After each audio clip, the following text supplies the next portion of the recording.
Okay. So while we wait for more people to show up, does anyone have any questions?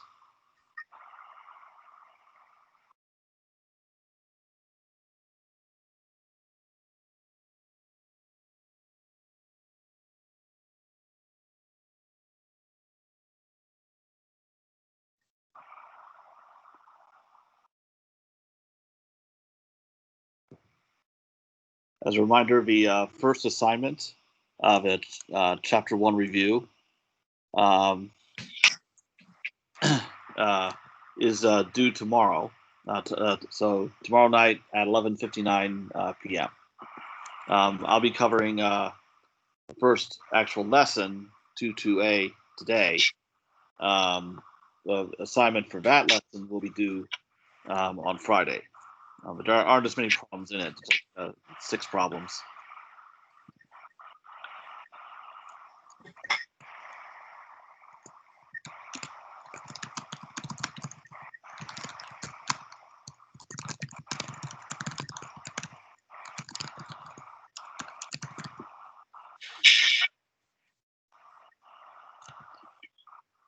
Okay.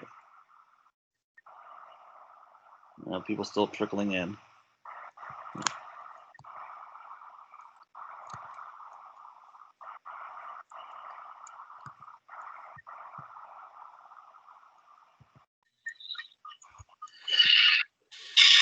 Also, starting tomorrow, we will have assignments due pretty much every Tuesday and Friday. So that's why on those days, Tuesdays and Fridays at 9:30, when I hold office hours. So I'll be holding one tomorrow in advance of the first assignment being due. I see a lot of people have got it done already. I've noticed that there's still a number of people who, while they may have viewed the course in Canvas, have not actually logged into Hawks to start doing anything. So it's important that if you're in that category, you get on that as soon as possible. And if you have any difficulties getting access to the assignment in Hawks, definitely let me know right away. There are 101 students in the class.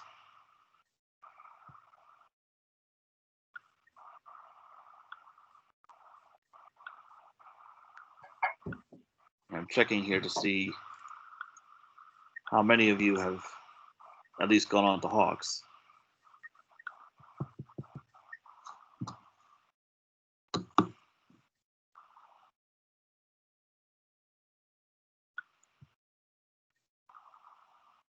Uh, 84 of you. So,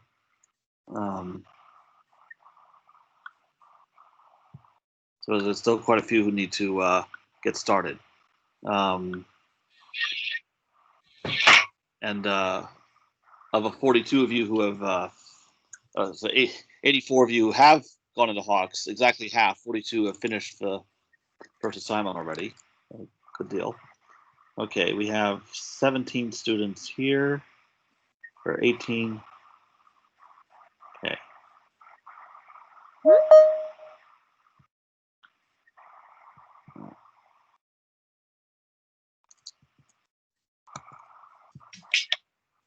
I'm going to get my notes up.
Okay.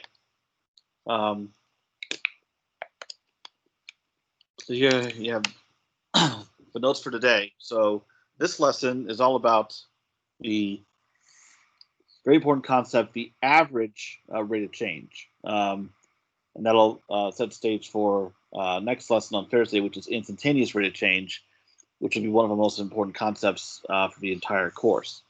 So we're going to step through some problems where you're either given a graph of a function or a formula for a function like f of x equals something, and you're asked to compute the average rate of change given 2 points. Excuse me. So here's the first problem. So here we have a graph. So you'll see a graph just like this in Hawks.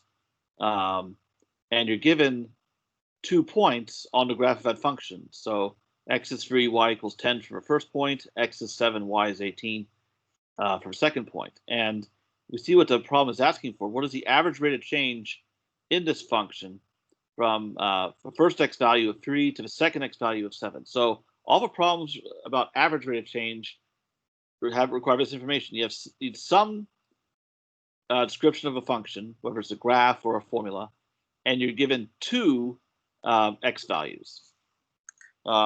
Note the directions here. These are directions that come from Hawks.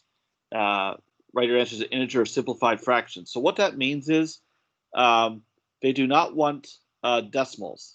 So for instance, if you work out the answer and it turns out to be like 1/3, you're not going to put in 0.33. You put in a fraction 1/3. As we'll see in this lesson, some problems will ask for answers rounded to the nearest hundredth. So be sure to pay attention to the directions in the problem as to what is asked for. As always, if you feel you got the right answer for a problem and Hawks marked it wrong, you're welcome to let me know, and I can review it manually. Okay, so from this graph, I need to give you the formula for the average rate of change right here. So this is a formula that is used throughout the entire lesson. So you're given 2 x values. You need to substitute them into a function f. So you have y values up top that are subtracted, divided by the difference in corresponding x values. So notice you have f of x2, f of x1, and then x2, x1. Notice they're listed in the same order. The order in which your points are listed doesn't matter as long as it's consistent between the top and the bottom. For example, I could do f of x1 minus f of x2 over x1 minus x2. You're negating both sides and it cancels. So again, as long as you are consistent. Now, in this case, there's really nothing to do as far as plugging x values into a function because you were given the function values from the graph. So what we have here is we have f of 7 minus f of 3. So one of those x values, 3 and 7, are substituted into the function. We get the values 10 and 18, corresponding to x1 and x2. So f of 7 is 18, that goes here. F of 3 is 10, so the y value goes here. And then we divide by the difference in x values, and the answer in this case is 2. So remember, there's going to be a few problems like this where you're given some kind of graph, difference in y values divided by difference in corresponding x values. So notice 18 goes with 7 and 10 goes with 3.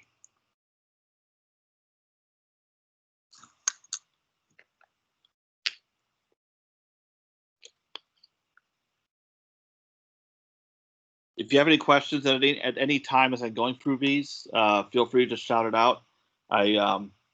I can't see the Teams window when I'm going through the notes, so I might hear a ding for a hand going up, but I won't see it.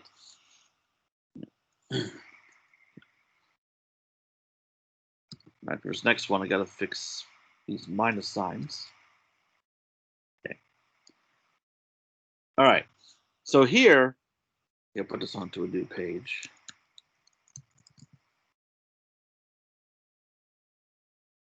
All right.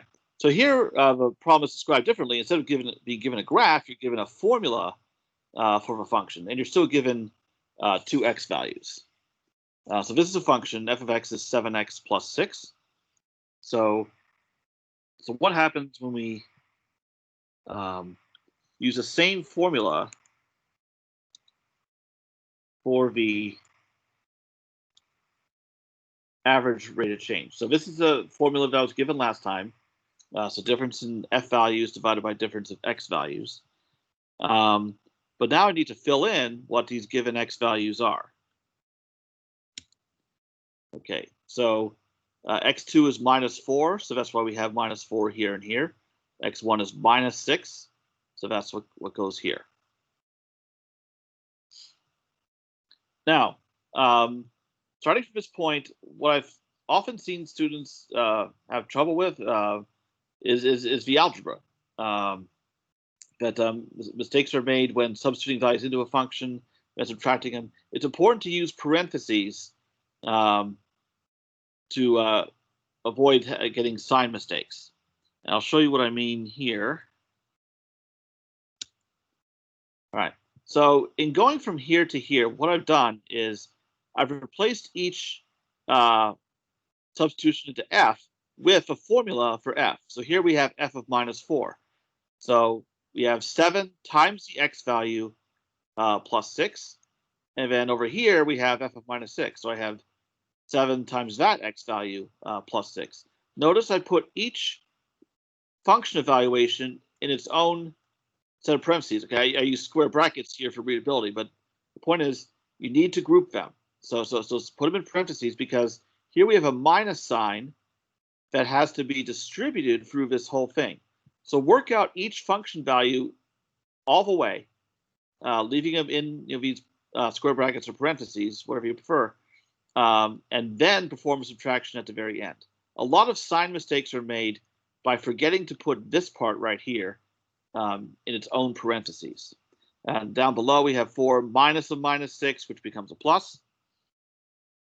Okay, so then just keep working through the arithmetic here, or of course, you'll be doing this in your calculator. And then what we find is that f of -4 turns out to be -22. F of -6 turns out to be -36. So then I work through the rest of this.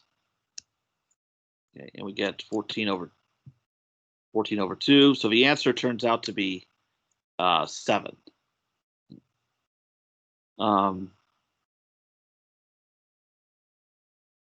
Now, one thing I want to point out,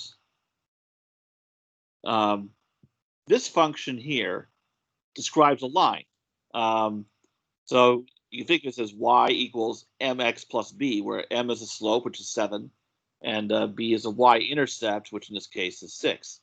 Now notice that the average rate of change, 7, turned out to be the same as the slope of a line, and that is no accident. So I'll just make a note to that effect here. So if f of x equals mx plus b, so it describes a line of this slope and y-intercept,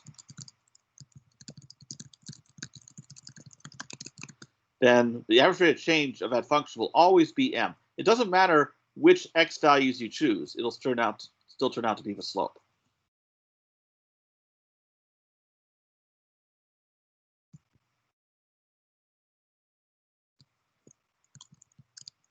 All right, but only for functions of this kind. We're going to see other functions that are not of this form. In that case, you still have to work through all of this.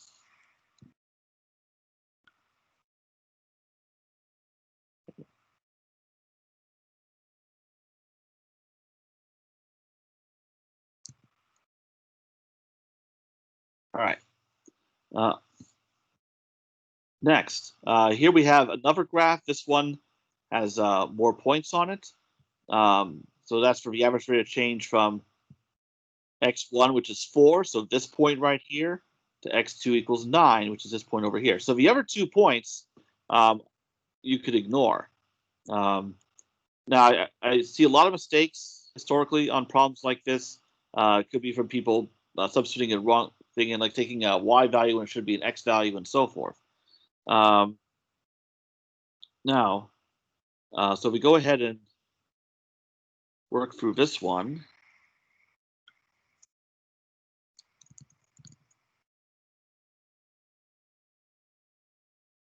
Right. So here are the points that we need. All right, so there's your average rate of change formula.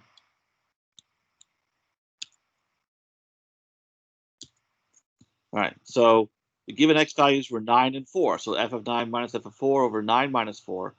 And up top, we fill in what the function values are. So we look at which point has this x value, and then we fill in the corresponding y value. So f of 9 turns out to be 11. F of 4 turns out to be 5. So 11 and 5 are what get filled in the numerator. And then we just work that out, and turns out to be 6/5. Now, one thing that can be helpful is sort of a sanity check on your answer. Notice here, if I ignore what the curve looks like, if I just focus on these 2 points from here to here, as I go from left to right, as I go from x1 to x2, notice that, okay, so x is increasing as I go from left to right. Notice in this case, the y value is also increasing. So if x and y are both increasing, that's a positive rate of change. That's a positive slope. So before we even do any algebra here, you can tell from a graph that the average rate of change is supposed to be positive, and that's what we get. So if you look at the graph and see whether your answer is supposed to be positive or negative, and you got the opposite, that's your sign that you messed something up and you need to take a look. So there are certain problems where there are relatively simple sanity checks on your answer that you might pick up that he did something wrong without having to exhaustively double check.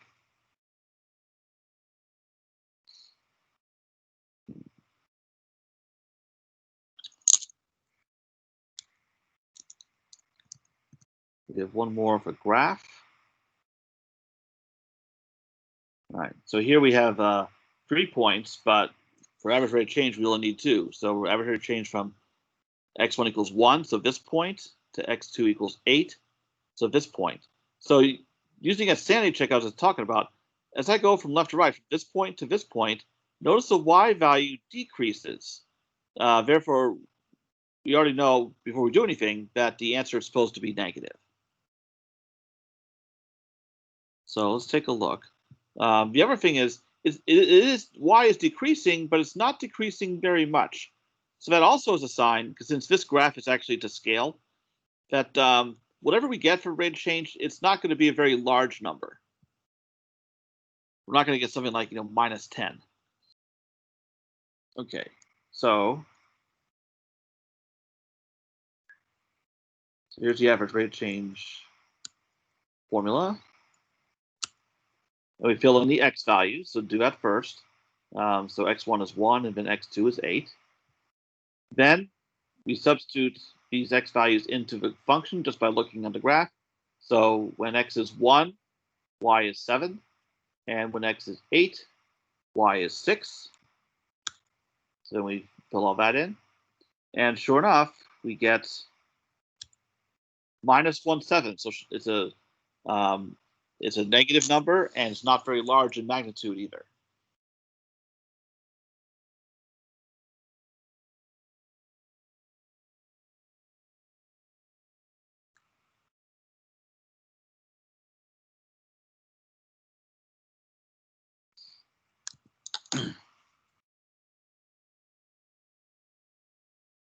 Now, with these next two, which are actually the last two, the algebra is going to get a bit messier. So we're not dealing with graphs anymore. We have to plug x values into a function and work them out. And imagine you'd be relying on your calculator for this. Also, neither one of these functions is a linear function. So what I mentioned before about how you could take the slope, that doesn't apply here because neither one of these functions are of the form mx plus b. So here we have a quadratic function, and here we have a square root. All right, so let's take a look at this one. Again, we're given 2 x values. So minus 4.8 and 0.2.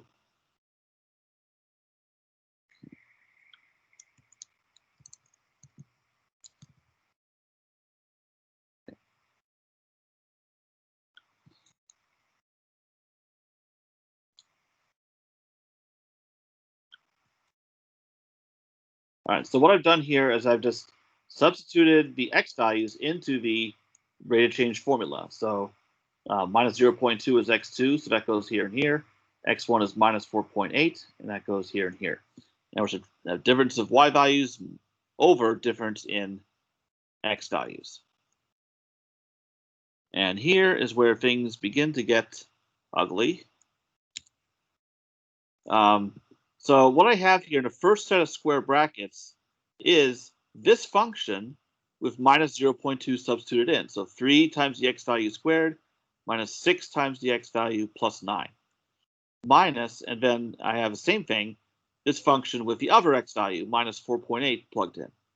Now notice my very heavy use of parentheses. So I put parentheses around each expression for f of x, f of anything plugged into it.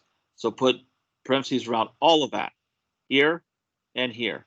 Also, whenever I substitute in the x value itself, I put parentheses around that also. That's very important because here I have a negative x value in both cases, but I need to square it. So notice that the negative is inside the parentheses. It's going to be squared. Therefore, that part will turn out to be positive. All right. So more parentheses is not going to hurt. But leaving them out at certain critical junctures can turn out to be very costly. So in this case, more is better. Down below, we have minus 2 minus 4.8. That becomes a plus. So now all I've done is I've carried out some of the arithmetic here. So I've done the squaring with the help of a calculator, and then carrying out these multiplications. So now, still leaving everything in the square brackets for each function evaluation, work those values out in their entirety. Okay, so then adding all this up gives us 10.32. Adding all of these up gives us 106.92. Then those are subtracted. And then, okay. And this one happens to work out to a nice number, minus 21. Do not count on that. Hawks chooses random numbers for many of its problems, so who knows what's going to happen.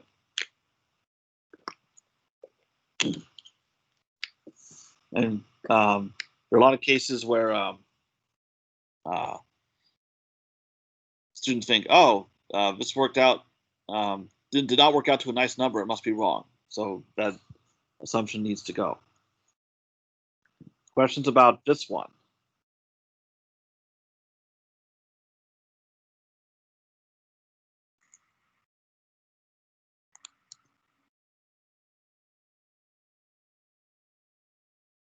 All right.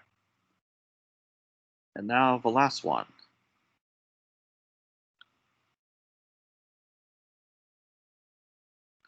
Now, I want to point out something about the wording of both these problems. Write your answer rounded to the nearest hundredth. So this is something very frequently that problems will ask for. So you round to 2 decimal places. Now, that was not an issue in this problem because the answer worked out to be a whole number, but it is going to be an issue in this next one.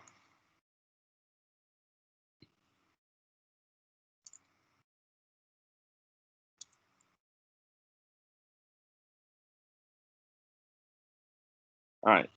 So this problem is asking for the average rate of change from -5 to -1. So those are the x values that are substituted into the average rate of change formula. Again, use your parentheses. And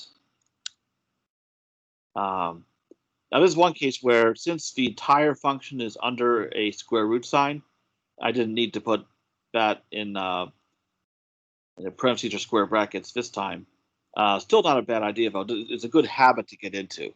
It's an absolute must whenever functions have multiple terms, like this one does.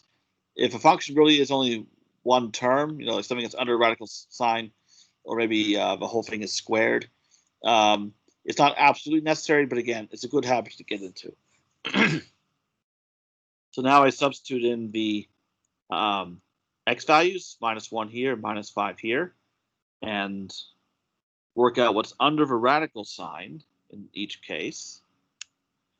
So we have square root of 5 and then minus the square root of 29. Now, neither of those are a perfect square, so we're not going to get nice whole numbers here. Now, here's something that actually is relevant from my own field of expertise, which is numerical analysis, which is no one ever sees until a 400 level class, but there's a little tiny bit of it that turns out to be relevant here that I need to point out. When you're working out an expression like this on your calculator, and then you're required to round your answer to a certain point, it's almost always going to be 2 decimal places when they ask for that. So the tempting thing to do is to go ahead and have your calculator work out these square roots and then retain 2 decimal places. But whatever error is introduced by rounding to 2 decimal places here, that error can be compounded when you perform the next operation, this subtraction here, or when you divide by 4 here. So think of it this way. If you're rounding something to 2 decimal places, then the error incurred from that rounding is going to be less than 1/100th. It's actually, so if you round the way that you're usually taught to round, the error incurred by that rounding is going to be at most half of that, so like 0.005. But here's the problem: when if you do that for your final result, then that's okay. But if you use that number rounded to decimal places with that amount of error, and then you perform another mathematical operation with it, like I'm going to do here, that can have the effect of increasing that error to the point where that error is so large, your answer is no longer accurate to the nearest hundredth. So if you round too soon, you may be carrying out the method correctly, doing all of these operations right, but because of your rounding, Hawks might still flag the answer as wrong, and you think, well, you did everything right. What's the problem? And you have no idea. You're looking for a mistake that simply isn't there. That it's just caused by rounding, and that can be very frustrating. So I'm trying to save you some frustration. That when you work out problems like this, until you get to the very end, retain more than the number of decimal places that is asked for. Here I've retained 4 decimal places. Since there's not much more to do, I'm just subtracting and dividing by 4. That'll turn out to be enough. So what I get, keeping 4 decimal places, is minus 0.7873. But now I need to round this to the nearest hundredth. So that's going to give me minus 0.79. And that turns out to be, from Hawk's point of view, the right answer. So do not round too soon. Keep 4 or 5 decimal places, these intermediate results that your calculator produces, then round to the nearest hundredth only at the very end.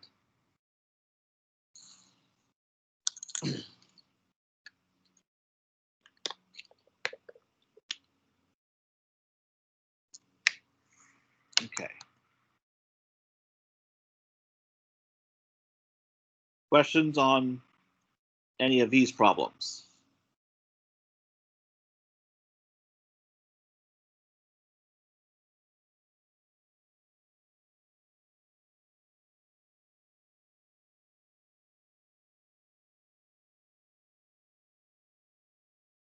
Does anyone have questions related to the assignment that is due tomorrow, the algebra review? Anyone have any difficulties there?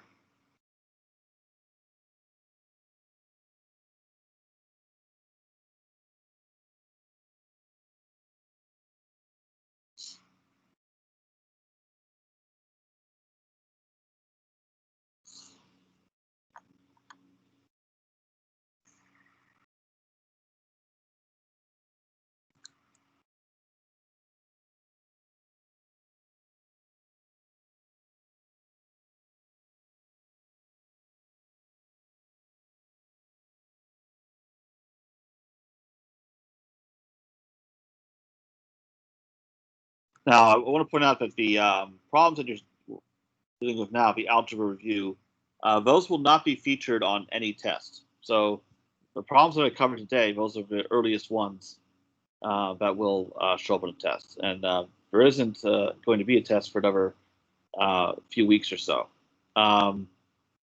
The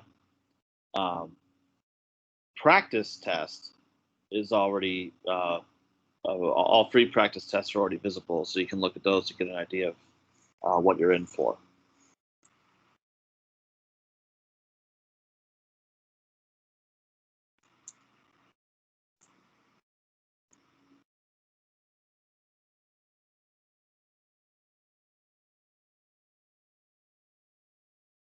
Well, I've actually covered all the problems that I needed to cover.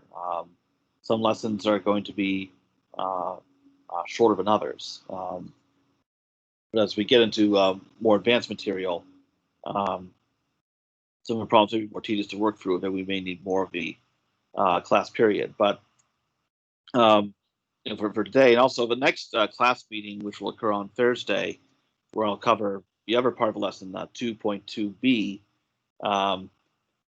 I can tell you right now, having prepared those problems, that one's also going to be a short one, just because there aren't many problems to consider.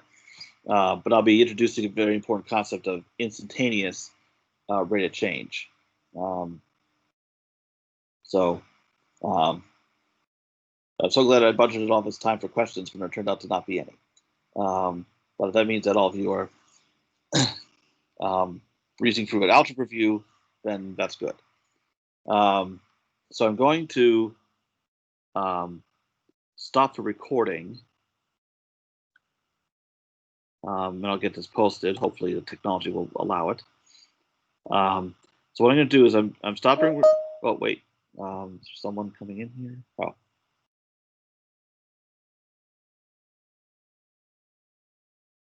Okay.